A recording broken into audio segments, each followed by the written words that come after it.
Hello my dears, welcome to my YouTube channel. ഈസ് വെച്ചു കുറേ നാളുകൾക്ക് ശേഷം വീണ്ടും ഒരു ഫ്രൈഡ് റൈസ് കഴിക്കാൻ കൊതി തോന്നിയിട്ട് അപ്പോൾ അതിനായിട്ടുള്ള സാധനങ്ങളൊക്കെ വീട്ടിൽ സ്റ്റോക്ക് ഉള്ളത് കൊണ്ട് തന്നെ അതിനായിട്ട് ഒട്ടും സമയം കളയേണ്ടതെന്ന് കരുതി അതിനായിട്ടുള്ള പ്രിപ്പറേഷൻ ആരംഭിച്ചു കേട്ടോ. അതിനിടയിൽ എനിക്കൊരു ഉണ്ണിയപ്പം കിട്ടിയപ്പോൾ അത് കഴിച്ചിട്ടാവാം അടുത്ത പരിപാടി എന്ന് വെച്ചു. നല്ല ടേസ്റ്റി ആൻഡ് സോഫ്റ്റ് ആയിരുന്നു കേട്ടോ. അപ്പോൾ കഴുകി വെച്ച അരി കുക്കറിൽ എടുത്തിട്ടുണ്ട്. ബർക്കത്തരിയാണ് കേട്ടോ ഞാൻ എപ്പോഴും വാങ്ങാം. അപ്പോൾ അത് കുക്കറിൽ ഇട്ടിട്ട് 4 വിസിൽ വെക്കുമ്പോൾ കറക്റ്റായിട്ടുള്ള പാകത്തിനുള്ള വേവായിട്ട് കിട്ടും. അങ്ങനെ നമുക്ക് 4 മുട്ട എടുത്തിട്ട് പെപ്പർ ഇട്ടിട്ട് കൊത്തിപ്പൊരിക്കാം കേട്ടോ. അതങ്ങ് കൊത്തിപ്പൊരിച്ച് മാറ്റി വെച്ചിട്ടുണ്ട്. എന്നിട്ട് അതേ പാനിലേക്ക് തന്നെ നമ്മൾ വെളുത്തുള്ളിയും പച്ചമുളകും മുറിച്ചത് കൂടെ ആഡ് ചെയ്തിട്ട് നന്നായിട്ട് അങ്ങ് വഴറ്റാം. അത് വഴറ്റി വന്നതിന് ശേഷം നമുക്ക് ക്യാരറ്റും ബീൻസും കൂടെ ആഡ് ചെയ്യാം. നമുക്ക് ക്യാരറ്റും ബീൻസിനും വേറെ വേവ് ഇല്ലാത്തതുകൊണ്ട് തന്നെ ഈ എണ്ണയിൽ വഴറ്റുന്ന ആ ഒരു വേവ് മാത്രമേ ഉള്ളൂ.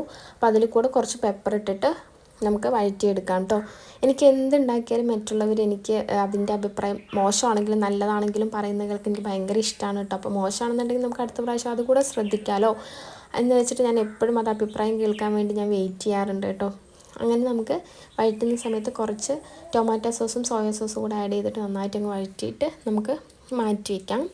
അപ്പം നമുക്ക് ചോറ് വെന്ത് കഴിഞ്ഞാൽ അതിനുള്ള വിസിലൊക്കെ ഇറങ്ങിക്കഴിഞ്ഞിട്ട് നമുക്ക് ഈ എല്ലാ മിക്സും കൂടെ ചോറിനകത്ത് ആഡ് ചെയ്യലാണ് അടുത്ത പണി. അങ്ങനെ നമ്മളിവിടെ എല്ലാം റെഡിയാക്കി വെച്ചിട്ടുണ്ട്. അതിനിടയിൽ എനിക്ക് പാത്രങ്ങളൊക്കെ കഴുകാണ്ടായിരുന്നു. അതൊക്കെ കഴുകി വെച്ചു. അങ്ങനെ പാത്രങ്ങളൊക്കെ ഒഴിഞ്ഞ് കാണുമ്പോൾ അത് ഭയങ്കര ഒരു സമാധാനമാണ് കേട്ടോ. അപ്പോൾ നമ്മുടെ ഫ്രൈഡ് റൈസ് ഇവിടെ ഫൈനലി റെഡി ആയിട്ടുണ്ട്. കുറച്ച് കളർ ചേഞ്ച് മാത്രമേ ഉണ്ടായിരുന്നുള്ളൂ, പക്ഷേ ടേസ്റ്റിന് ഒരു കുറവും ഉണ്ടായിരുന്നില്ല കേട്ടോ. അപ്പോൾ ഇന്നത്തെ വീഡിയോ ഇത്രയേ ഉള്ളൂ. മറ്റൊരു വീഡിയോ ആയിട്ട് വേണ്ടി കാണാം.